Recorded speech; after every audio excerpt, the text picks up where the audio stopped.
Hello and welcome back, Sim Racers. So today is, what day is it? It's the day after PMR release, so it's Wednesday the 26th. Dates are not my strong suit, so hopefully that's correct. And I just wanted to make this video.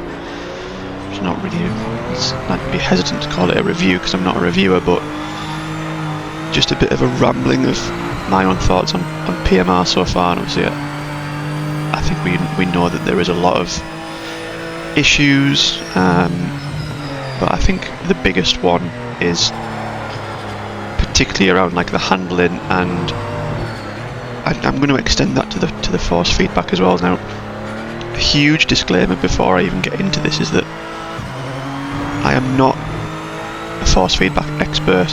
I'm not even a car handling expert, but I feel like I know when something is wrong or off, and I think that is the best way that I can describe how PMR feels to drive, is that it's just off, like wrong.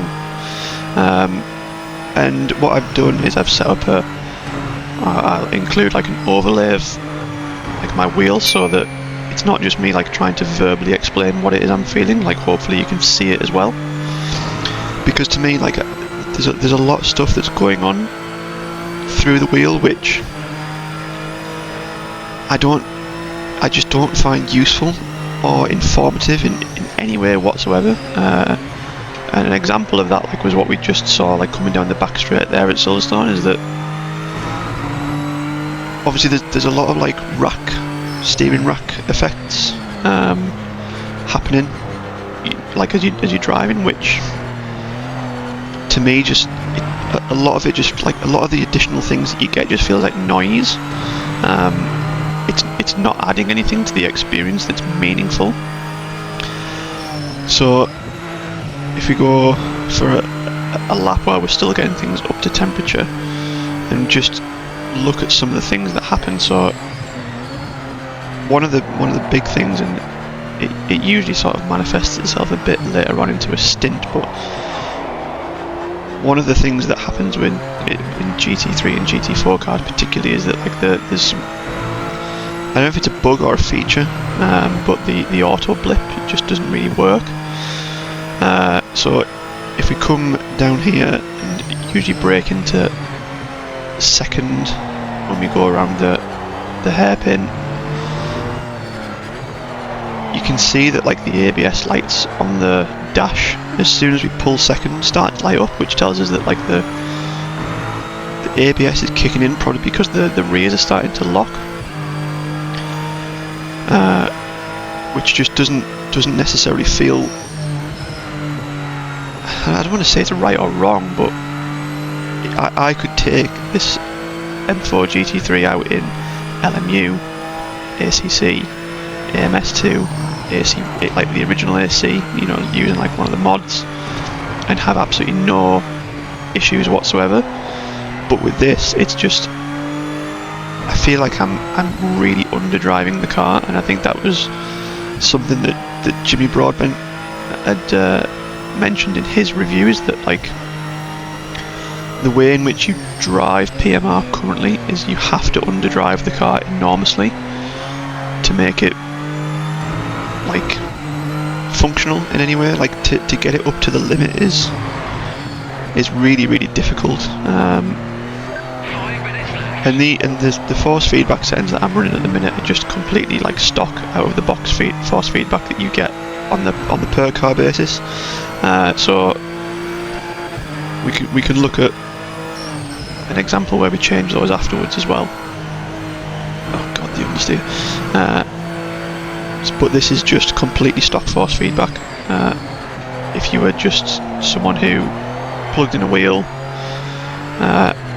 picked a car and track, and hit the drive button, this is what you would get. So again, huge amounts of on power, like oversteer, lots of stuff happening through the wheel here, which again like is simulating the track surface, which is, it's cool, but it just doesn't really, it doesn't add anything to the experience in my humble opinion. It's difficult to, like I said, I'm no force feedback expert or car handling expert, so this is incredibly difficult to like articulate exactly what is going on, but it just feels like there's a lot of noise, which I just find quite strange. And when I was driving this, so I spent a lot of time driving this last night, you know, like a lot of people did on release day, and I'd been watching the reviews over the weekend from like the people who had the press copies and stuff, and they'd said that the cars that had seemingly the best handling models were like the older things, and I think that's, I think that they really hit the nail on the head with the reviews there. But like a lot of people, and this is my own problem, I almost didn't want to believe that would be the case. See, the back end has stepped out and I had no clue that was going to happen. Yeah, I think like a lot of people, when those initial reviews, or not reviews, came out of people playing it over the weekend, it's almost like I just didn't necessarily want to believe that it was going to be the way it is. Because there's so many options out there for sims at the moment that capture like modern GT cars quite well. And if you compare this, the way this drives side by side with things like things like iRacing, ACC, LMU is obviously a really big one, and even AMS2, it's very different and quirky, and I think if you see rear lock in there as we downshift into second, lots of like extra forces going on through the wheel, which are just not overly helpful. Yeah, even AMS2's like handling model is just, it makes the cars more predictable, which makes it easier to extract the performance, which, you know, whether it's realistic or not is up to someone else to judge. But even though this isn't the GT4, this is the GT3 variant, but if Jimmy Broadbent tells me, or tells us, that the handling and the drivability on the PMR GT4 version of the BMW is not right, then I'm going to believe what he tells me, because he drives that car, he's won in that car, he's done countless laps in that car, and he knows exactly how that car should feel. So I'm not convinced by the way this game handles. And the thing that is almost most frustrating about it is that if you go into the Discord, there are so many people in there saying it handles fine, it drives fine, the physics are great, the force feedback is great, and I don't necessarily think the force feedback is the problem. I think the force feedback has problems. Like, in my mind, no game should ship with a PDF document that explains how every force feedback setting works.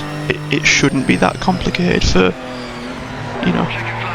There we go, rear locking again, and there's a problem.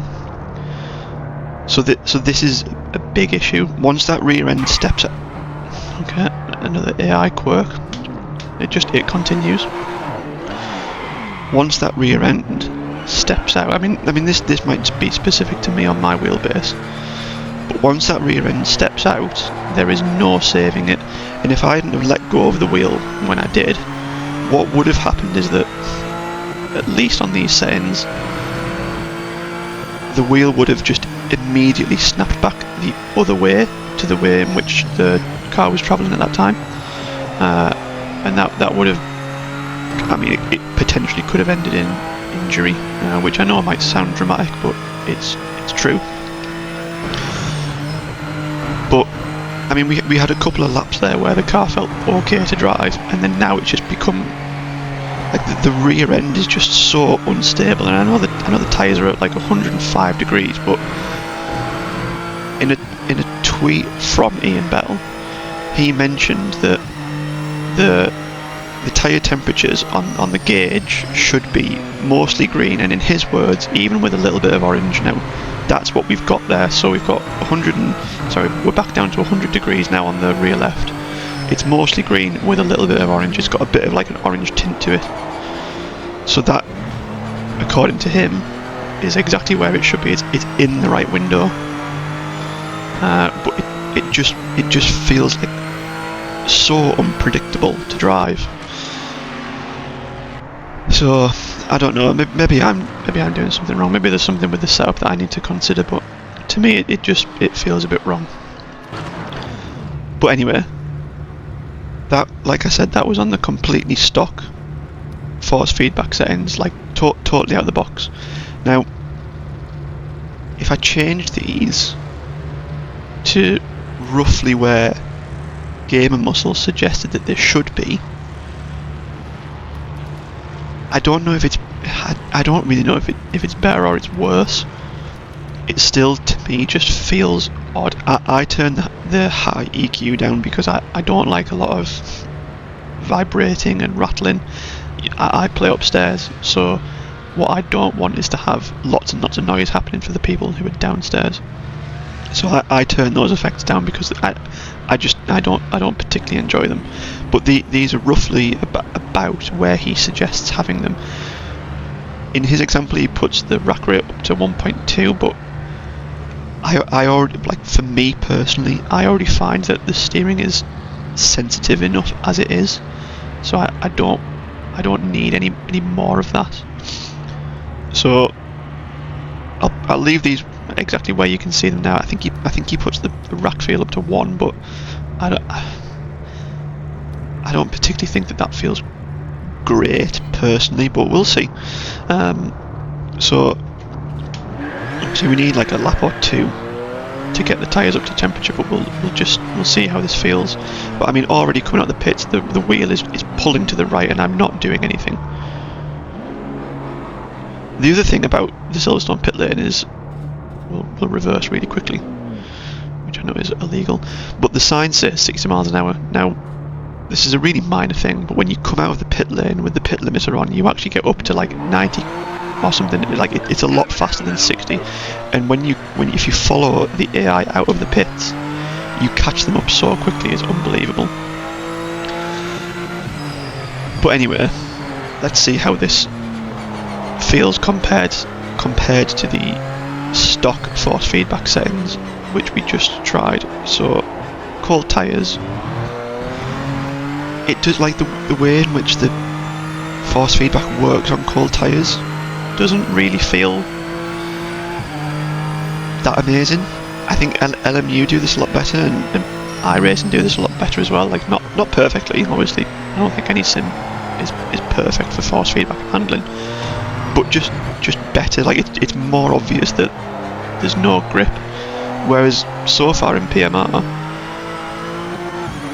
regardless of tyre temperature, it's not obvious when there is and it isn't grip. And again, I think Jimmy Broadbent summarised it quite perfectly in the sense that when there is grip, it's either on or off.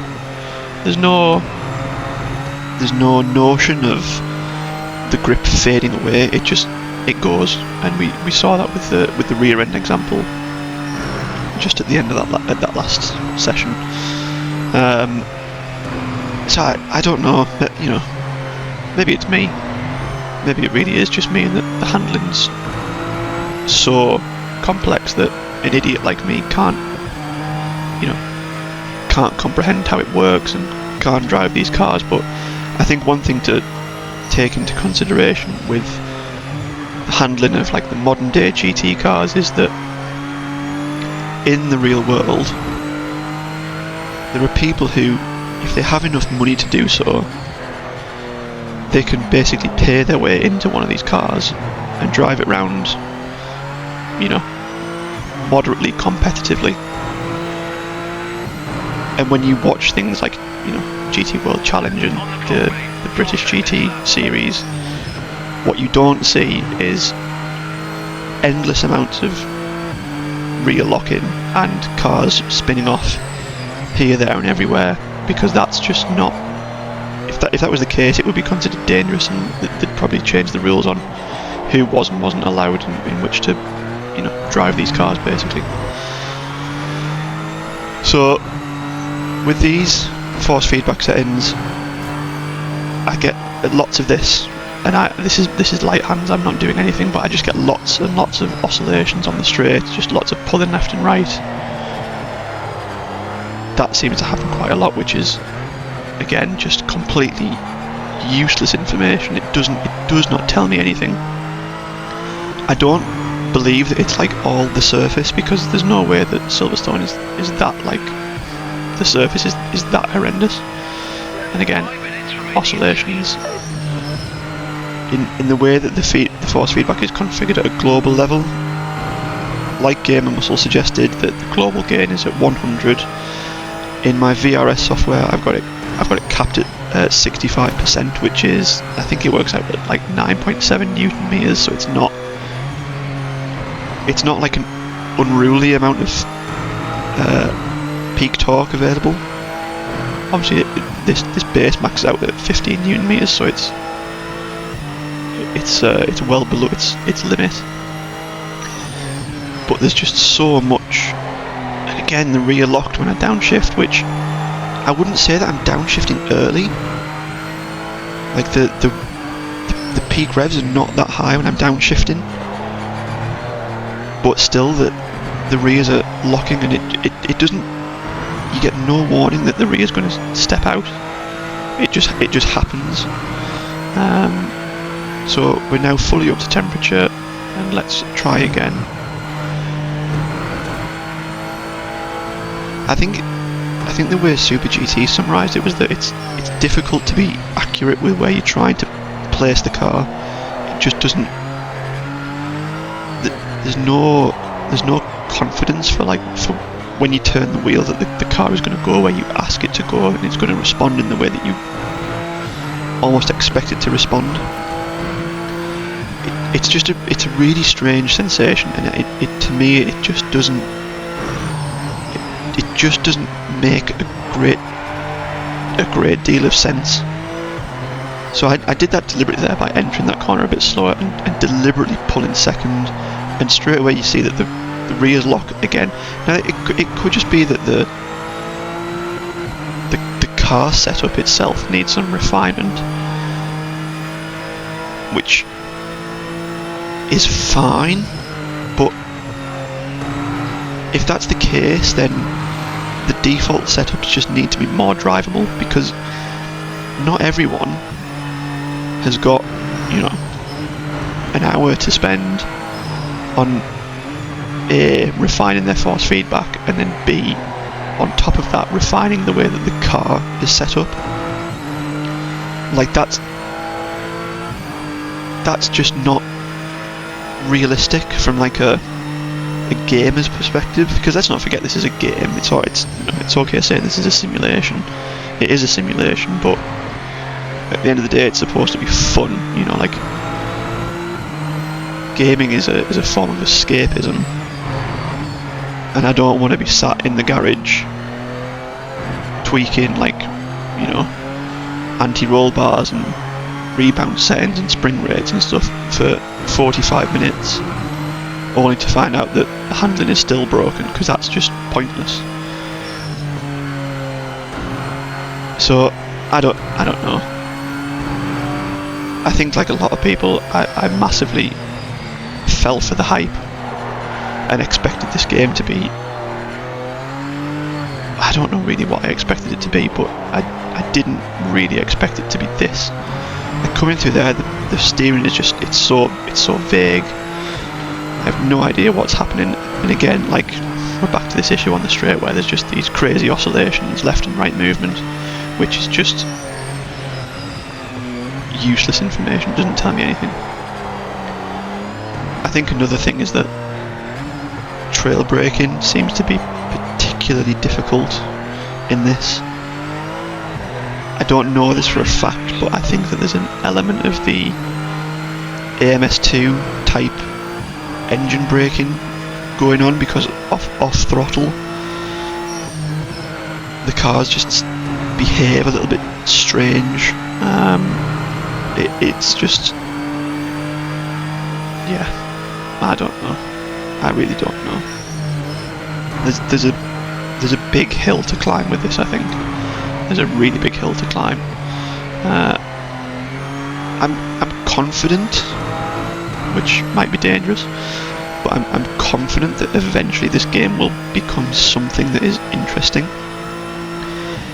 I think the career mode, I'm in the career mode now, just to do this. I think in its current form it's fairly lackluster. I think there's a lot of potential for the career mode to become something a bit more comprehensive. Whereas right now it's just a bit basic. It's just,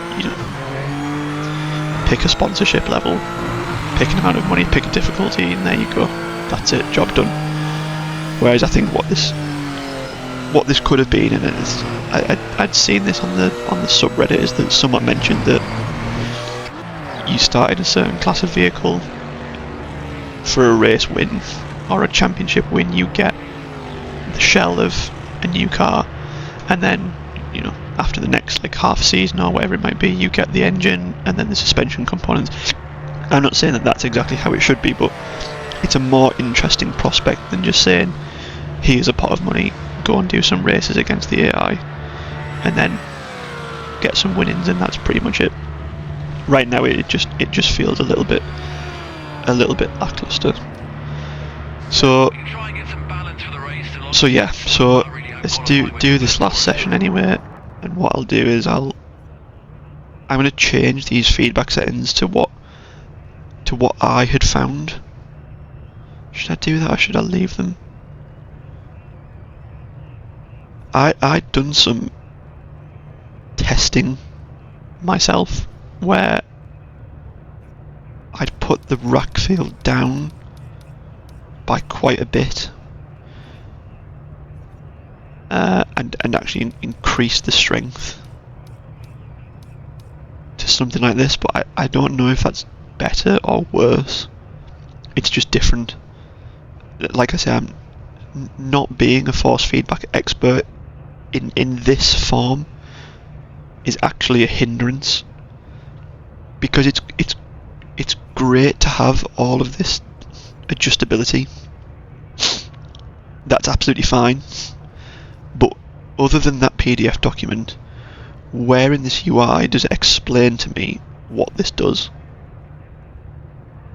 Nowhere. There's just, for this to be effective, there has to be more information available when I'm looking at the settings, and right now that's just not there. So I don't know. I don't know what the suggestion is.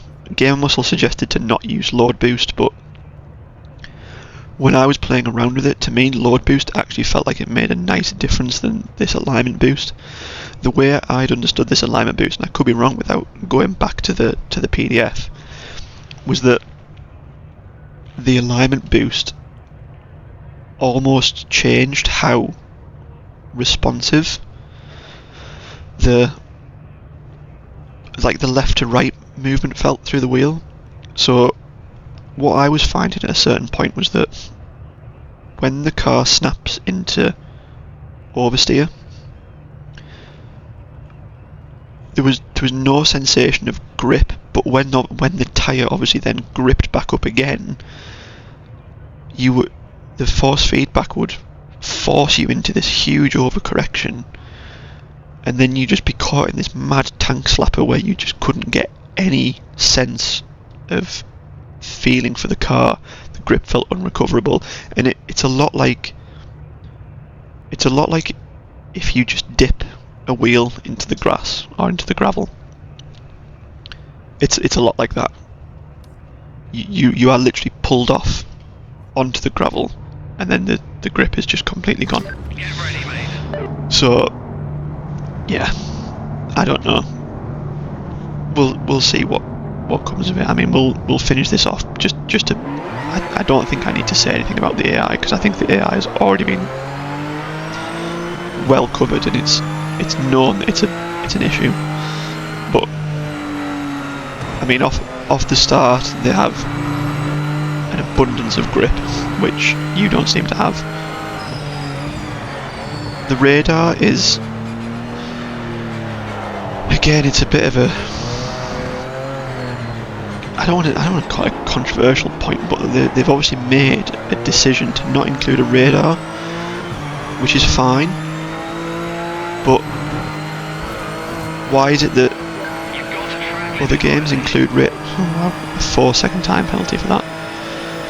I mean, there's another problem. Other games include radar by default, such as LMU, because they understand that not everyone plays in VR, and obviously this doesn't support VR. Not everyone has triple screens, which I don't know if anyone's able to get triple screens to work effectively given the performance issues at the moment, but I don't have the ability to turn my head and look at the wing mirrors, look out the windows, to see where cars are all of the time. So a radar is almost like, it's almost necessary to race effectively, particularly against the AI, because you need to know where they are. You know, and obviously just playing on a screen, you don't have that level of awareness. And again, like, it's another point that has caused an argument in the Discord, which that Discord is just hard to read and hard to follow, because it's people arguing all the time. But to not include a radar was just an odd design choice. I mean, if they wanted to go down the realism approach, like, that's, you know, fine. It's a choice. It's not right or wrong. But they could have still included a radar and just had it off by default, and you can just turn these things on and off as and when you please. Like, it's almost like an accessibility feature in a way. But you know, they chose not to do that. And I don't know. It's a small thing at this point. It's a drop in the ocean, but it's an odd choice.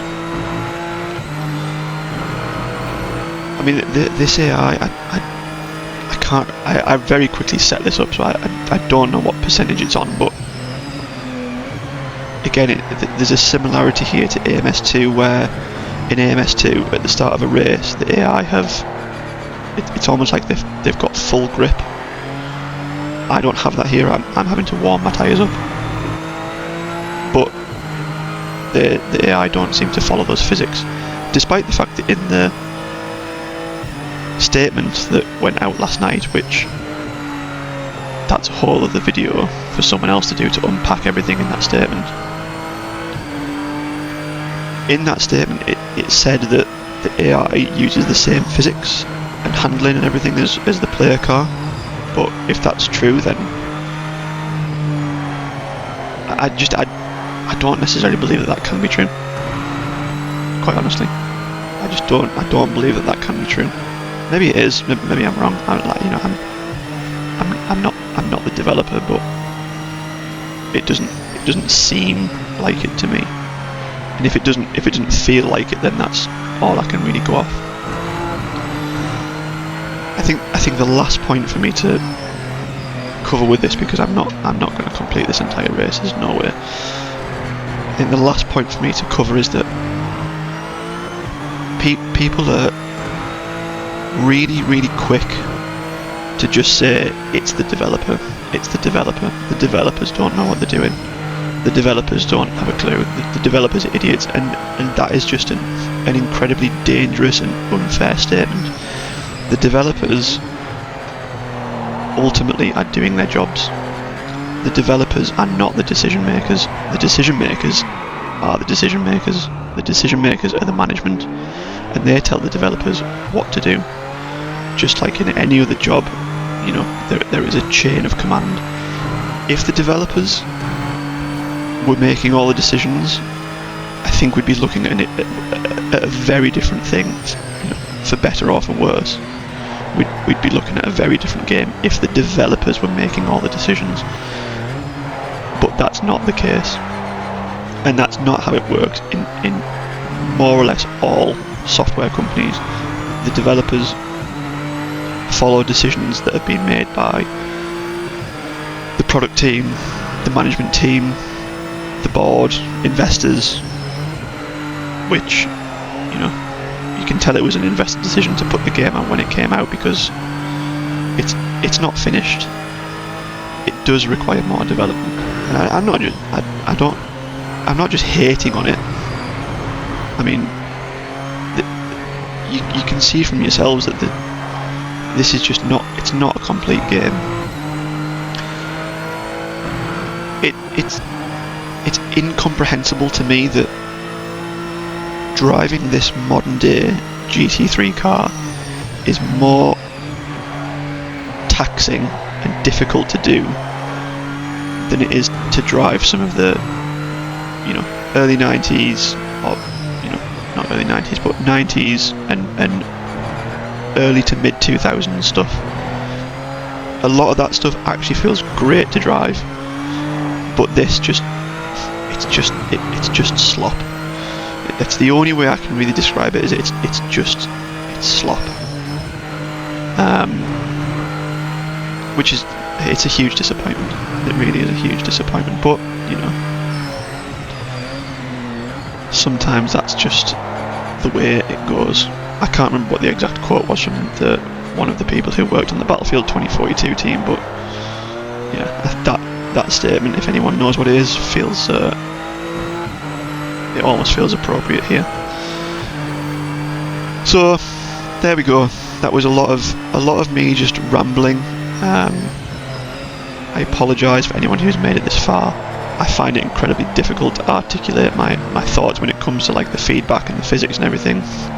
Like I've said, I'm not an expert. Everything I've mentioned here is just my own opinion. It doesn't make it right or wrong. It's how I feel about the game. We'll see what happens in the long run. I'll probably continue to play like some of the older stuff, like I mentioned, just to get a better sense for exactly how that feels. I might do a video on it, but yeah, I think this is not to jump on the bandwagon with the terminology that everyone uses at the minute, but I think this is a back in the oven for another 6 to 12 months situation. I mean, this is only day 2, so we'll see what happens today, whether another update comes out. But if this is the series that you were hoping to play on PMR, my recommendation, based on not a lot of any expertise, would be to go and play something else. If you're on PC, there's too many other better options available to you to consider spending huge amounts of time and money on this game in its current state. Eventually it might be worth it, but right now not so much. So that is all from me. Thank you very much for watching. Leave your comments and thoughts in the comments box below. I will reply to all of them if I can. I mean, if I even get any, that is, but otherwise, until next time, oh god.